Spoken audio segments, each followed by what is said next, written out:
welcome to Active Citizens Parliament. Today we are here again on a good morning, afternoon, and evening, depending where you're watching us from. Today we are going to have a discussion on the looming protest, nationwide protest, and the coercion that is going on as far as Tinubu's strategy for 2027 is concerned. And that very particular strategy that we have been discussing all over, we want to know what the role of the citizens is. And we have a guest who will be joining us shortly on Zoom to have a discussion on this. But let me start with this very particular issue of the exodus of the PDP governors. Just yesterday, we were talking about the Delta State governor and his predecessor who defected, and rumors have it also that more PDP governors and former governors will leave to the APC. These developments has sparked numerous debates, with many hastily concluding that defections signify a crumbling PDP and a growing affection for President Bola Tinubu. However, this narrative is both simplistic and misleading. The truth runs deeper. These defections are not born out of love or conviction, but rather out of coercion, fear, and calculated self-preservation. Now, it is important to understand that Chief Bola Tinubu is not winning the hearts of these governors. Instead, he is strategically wielding the instrument of state, particularly the EFCC, the ICPC, as a tool to bend them to his will. The anti-corruption agency, which ought to function independently and objectively, is now being deployed as a mechanism to keep the southern governors in check. The main aim is simple: trap them with their past and present misdeeds and force loyalty through the fear of exposure, like the one of Yakowa 1.3 trillion EFCC case is now forgiven. Some people have argued that the Atiku Abubakar is to blame for the current state of the PDP, but I ask, how exactly did Atiku destroy the PDP? Did Atiku install Damagun as acting national chairman or turn him into Wike's puppet? Was it Atiku who instructed Damagun to dance to Wike's tones while undermining the party from within? Certainly not, if you ask yourself these questions. Atiku contested the party's ticket primary like every other aspirant. He wasn't imposed, nor was he handpicked. He emerged based on their PDP process. The real saboteurs of both the Labour Party and the PDP are the likes of Wike. This man has become political machineries for Tinubu. Their actions since building up to the 2027 election, 2023 election have consistently served to weaken the PDP, like that of Abure of the Labour Party, from instigating internal crisis to promoting division and aiding the opposition. Their allegiance clearly lies elsewhere. The mandate they carry is to destabilize both the PDP, the Labour Party, and deliver it on a platter to Tinubu. Now, that is what we see happening. But let it be known that one-party system that Tinubu is attempting to create will collapse. It will collapse. History teaches us that such systems are unsustainable in a diverse and politically conscious nation like Nigeria. There are once a leader who attempted to do the same thing, ensuring that all 5 political parties endorsed him, declaring himself the only man fit to wear the crown of the presidency. But at the end, he found he had no head on which to place the cap. And that is the same fate that awaits Chief Bola Tinubu if he continues on this path. Even at his age and his controversial political past, one will expect that Tinubu, now president of the country, will seize the opportunity to clean up his legacy, to be remembered for the right reasons. But sadly, it appears that the lust for power outweighs any desire for redemption. He seems more determined to consolidate power than to serve the people who are hungry, who are starving, or even build a truly democratic legacy. the politics of intimidation and control that Chief Bola Tinubu is currently practicing is unsustainable. It may appear to be succeeding momentarily, but like a house built on quicksand, it will crumble. And sooner than expected, Nigerians are watching currently. And coming to the story going around about the nationwide protests, part Utomi, we're going to bring that in a second. But first, let me introduce our guest who is joining us to actually talk about the role of citizens, on this very Tinubu's coercion strategy. What are the roles? I have with me Dr. Damian Atta, who is a research consultant with Mandate 4. Dr. Atta, welcome to Active Citizens Parliament.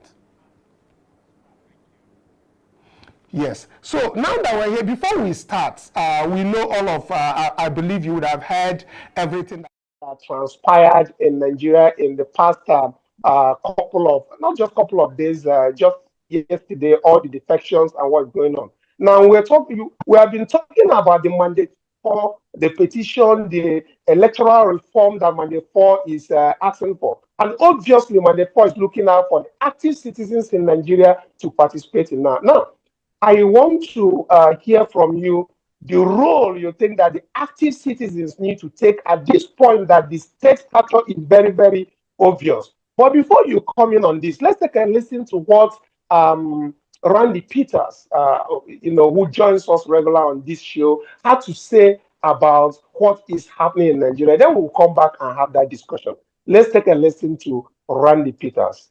Credit to him. Congratulations to the governor of Delta State, the Right Honorable Elder Sheriff Oborewori, and your deputy governor with all your cabinet members, including local government chairmen for Delta State, and even the former governor of Delta State, Senator Ifeanyi Okowa. As una don defect from PDP, go join APC. We congratulate you, Your Excellency. You know, say former governor of Rivers State, now minister for FCT, he been don talk, say PDP is like malaria and APC is like stage 4 cancer.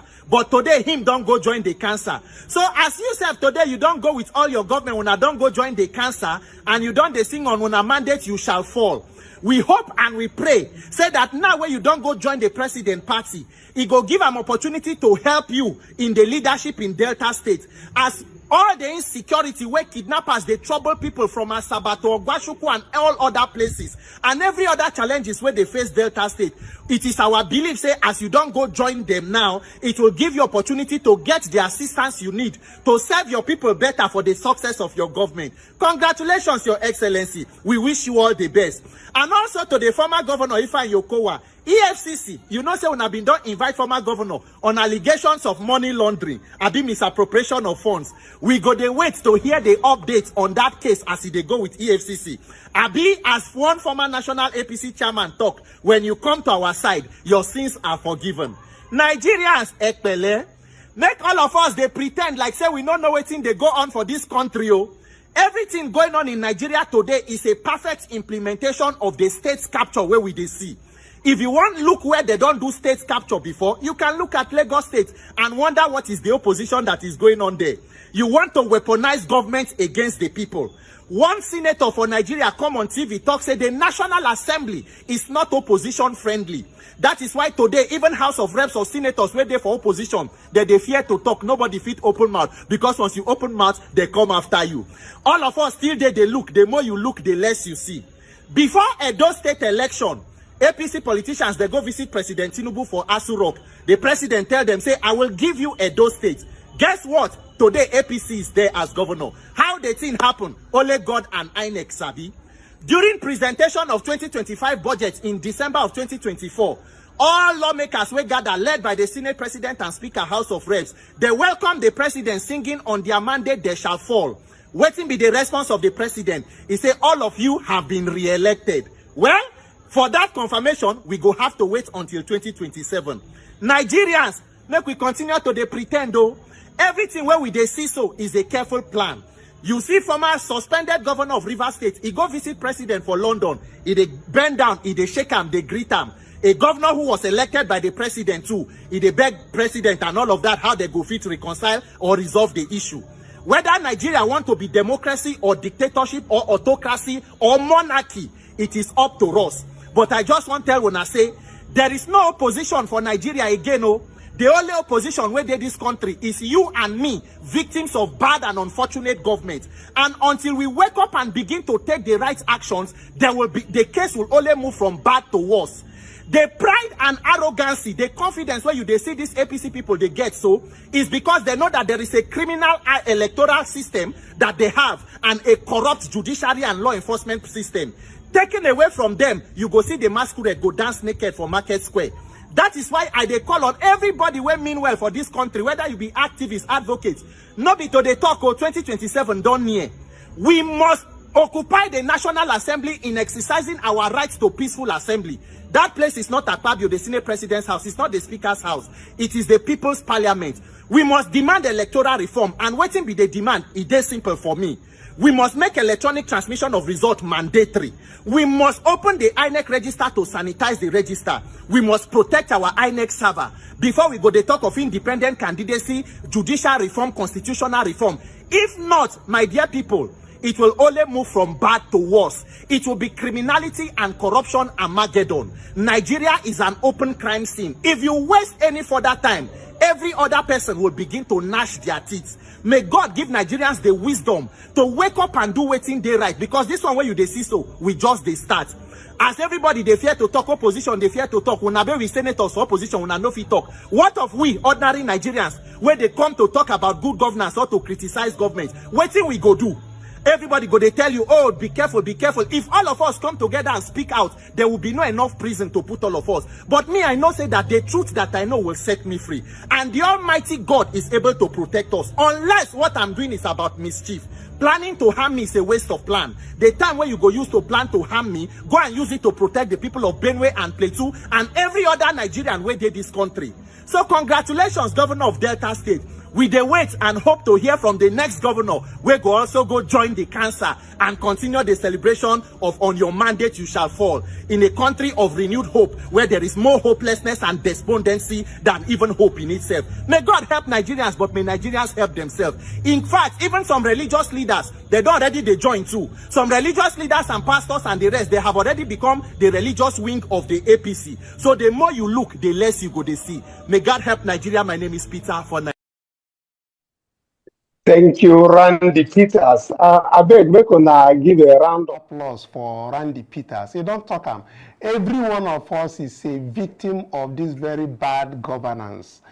And so I'm coming to you now quickly, Dr. Damien. As you have heard from Randy Peters, he said we are all victims of bad governance. And the issue of protest, he mentioned it. He mentioned the role of citizens as he talked for everybody to look at towards the electoral reform. So what is your take on this very issue of state capture that is happening in Nigeria currently, and of course the issues that he has mentioned as far as INEC, electoral reform, occupying National Assembly? What do you think are the roles of the average Nigerian, especially the active citizens who are watching us right now? For that wonderful question. I hope you can hear me clear. Yes, I can hear you. Please go on. Okay, thank you for that wonderful question. I will start my response with two quotes. One is an African adage. Then the second one will come from the father of all revolutionalists, Karl Marx. The first adage, an African adage, says that when the lightning is seen, the earth expects a thunder. When the lightning is seen, the earth expects a thunderstorm. Implying it in what is happening in Nigeria today, I would rather mean that when the campaign, carpet crossing is seen happening by politicians, when the indictives of state capture start happening within the National Assembly, within the judiciary, when these things are seen, we should know that something is at hand. And what it is at hand? 2027 elections. Now, Karl Marx said In one of his revolutionary speech, he made a statement that says that a person or any person who benefits from a social structure does not work for change. Now, what does that mean? If you are expecting our leaders to make an amendment or work for a change that will in turn harm their interests, we will be dreaming. We will be dreaming to fold our hands, to expect our leaders to change, to amend the constitution so that free and fair elections will happen without a push. We all will be dreaming, because the honest truth is that it will not happen. Now, I will speak like a political scientist. As a political scientist, I will tell you that I have nothing against the president. I have nothing against the president. I have nothing against the politicians that are towing the road. What I will tell you is that from the president to the last politician in Nigeria, all of them are in a survival mission. The elite knows that they know that they have fed the citizens and they are on a survival mission to retain their seats.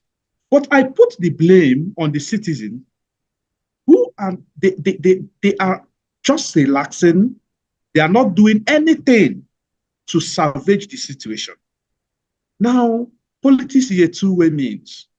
And the means is that what is happening, the campaign that is happening or whatever that they are doing is to protect their seats. But my question is, what are the citizens doing to protect their interests? Are the citizens just waiting? Now, some people will tell you that anything they do, I'm not into politics. But I'm surprised because there is one saying that failing to vote is a vote. Why failing to vote is a vote is that you have actually subscribed to a system. And people forget that this is a system that determines even your economy, even what you earn in your shop, even your businesses. These are a crop of people that will take lead of whatever that is happening in Nigeria. And you are saying that you are not a political animal. Now, I fear, I'm so afraid. But what is happening in Nigeria today is very worrisome. Why it is worrisome is that the campaign of carpet crossing, if you look at the United States, it hardly happens. If you look at some of advanced countries, it hardly happens. Now, the campaign is immunity in extension. I want to use that word, immunity in extension, because when you decamp, your sins are forgiven. This is a phrase used by our politicians. But they are right. It's an immunity in extension.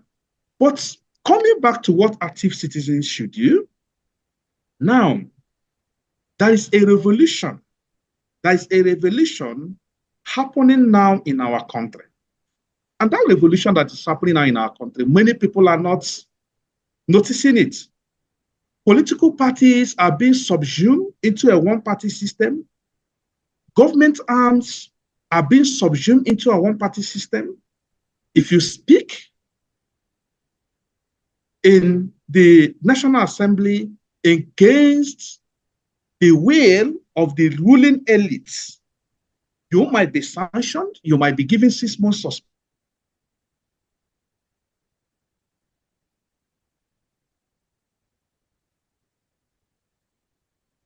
I think we have lost Dr. Damien momentarily. Let's take a short break and, get a version of his video while we talk to him again. President Yar'Adua acknowledged the flaws in the electoral process that brought him to power. In response to this, he promised electoral reform and established an electoral reform committee to address the electoral issues at that time. In 2015, President Goodluck Jonathan heeded to the cause of Nigerians and initiated reforms that led to significant changes, including the introduction of card reader machine and PVCs. In 2022, President Muhammad Buhari signed into law the highly celebrated Electoral Act of 2022, marking another milestone in Nigeria's democratic journey. However, the 2023 general elections exposed critical loopholes in the Electoral Act. Issues around transmission, logistic management, election petition management, fraud management, electoral transparency, etc. What is the takeaway from all these reforms? Mandate 4 call for comprehensive electoral reform through the National Assembly is both legitimate and non-partisan. It is in line with established tradition. We call on President Bola Tinubu and the leaders of 10th National Assembly to uphold the tradition of electoral reforms. Nigerians deserve a new and improved Electoral Act that will ensure that INEC remains independent and non-politicalized, guarantee electronic transmission of results, impose severe penalties on vote buying and other electoral offenses, promote transparency and verifiable result collection and transmission. Join Mandate 4. Sign our petition today. Share our videos. Call on your representative at the National Assembly and demand an urgent electoral reform. It is now, it is today, and cannot wait till tomorrow, because tomorrow is not assured. I am Dr. Damian Atta, a research consultant. Thank you. So welcome back, viewers. We momentarily lost our guest, but he's back now and we'll continue at that. So, Dr. Atta, while you conclude on what you are saying, there is something I just read about the Senate having passed for second reading the Electoral Act Amendment Bill of Bill 2025, which I believe proposes holding the presidential, the governorship, the National Assembly, and State Assembly elections on the same day across Nigeria. Now, while you conclude on what you're saying, also let me have your input into that. Since we believe that they think that streamlining that electoral process is to restore public trust in Nigerian democracy, do you think that what they are doing now is okay compared to the fact that Nigerians are craving for a direct transmission of results from the polling units to the IRF? Okay. Thank you. I will subsume or complete what I was saying before with the question that you asked me. Now, from what the Senate is doing by proposing or passing a bill to conduct both governorship election and presidential election, see, there is an adage I used before I started this. I said that Karl Marx said that any person that benefits from a social structure does not work to stop it. What they are doing is a palliative measure. And palliative measures are not the real solution to the problem. Now, the real solution to the problem is not when gubernatorial elections are conducted or when presidential elections are conducted. Now, you should remember, Nigerians should remember that we have off-cycle elections. Those off-cycle elections, amending the constitution to conduct both elections at the same time, does not actually solve the problem, because the problem is not when the elections are conducted. The problem is the manner at which the elections are conducted. The problem is not on the election timetable. It is like giving someone who have HIV, you are giving the person a paracetamol. It will not solve the person's problem. The problem should come in addressing the issues around voting, addressing the issue of transparency in voting, transparency in collection of results, transparency in transmitting results, so that people will have hope on the system, so that their votes will count. That is where the issue is. Nigerians have never complained on conducting the presidential election and the governorship election. Now, let me tell you the politics behind that.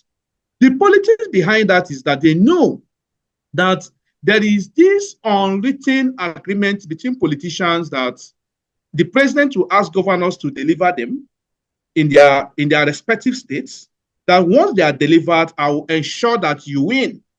Now, most politicians that are not happy with this arrangement will now say, let's conduct everything together so that if I'm losing, I will drag the president down. If president is not helping me, I will not help him. This is the idea. The idea is that in the previous electoral reform, this was still an issue. But what Mandate 4 is talking about is this. There must be transparency in electoral process. INEC must not be politicalized. The IREV, the technology that Nigerians budgeted and procured last elections, must be used in a very transparent way. That is what Nigerians are asking for. They are not asking the Senate for a palliative solution, or they are not asking for a change in electoral timetable, because such change will not give the people the voices. Now, coming back to what I was saying before the network interrupted. Now, the people, power belongs to the people. And how do the people exercise this power?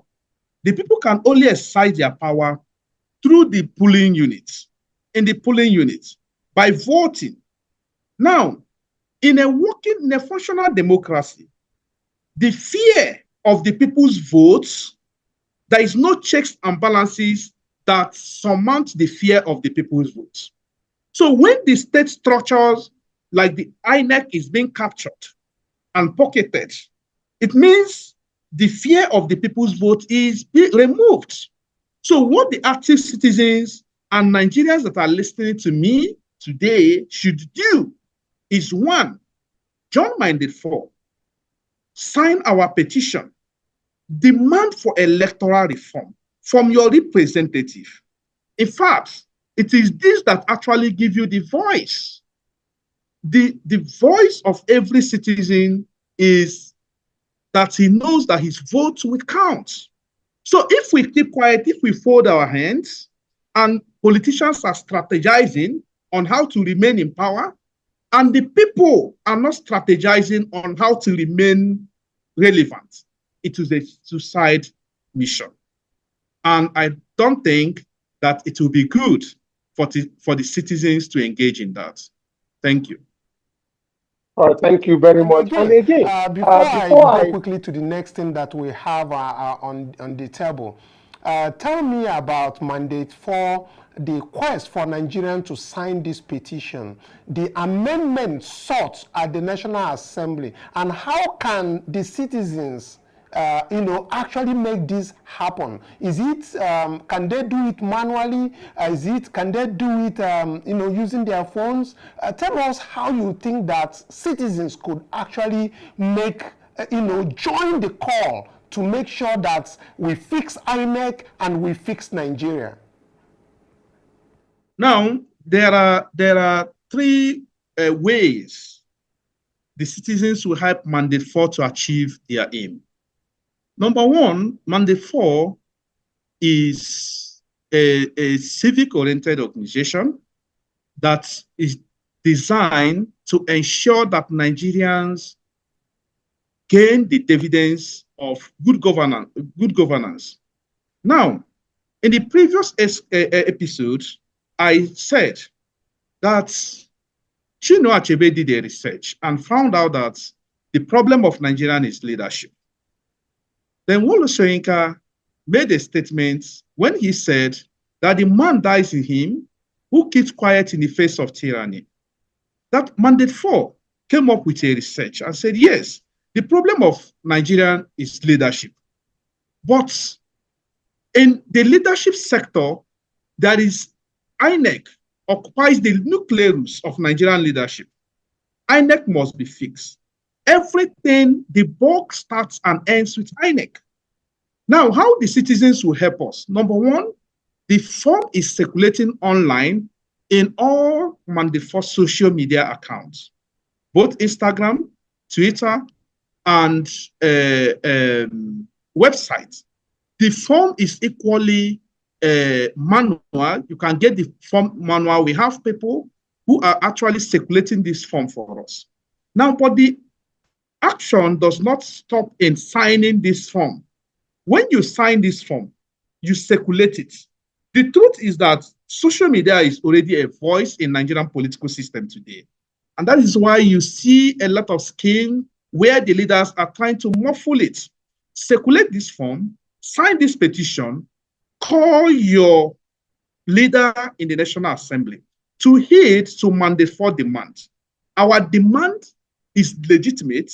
It is constitutional. We are demanding for a reform through the National Assembly. And when we do this, we hold our representative, we hold them because it is a citizen demand. So how people will join mandate for to do this is to sign our petition. The signing, don't sign the petition and pocket it to yourself. Sign it and share it so that other people can see and join the movement. Thank you. Thank you very much, Dr. Damian Atta is a research consultant on Mandate 4. Thank you very much for coming. And we hope to have you some other time so that we share all of this and make sure that Nigerians understand the need for the electoral reform. Thank you very much for being with us today. Now, for you viewers, thank you, yes. So I have this very little to say as we round up this very session.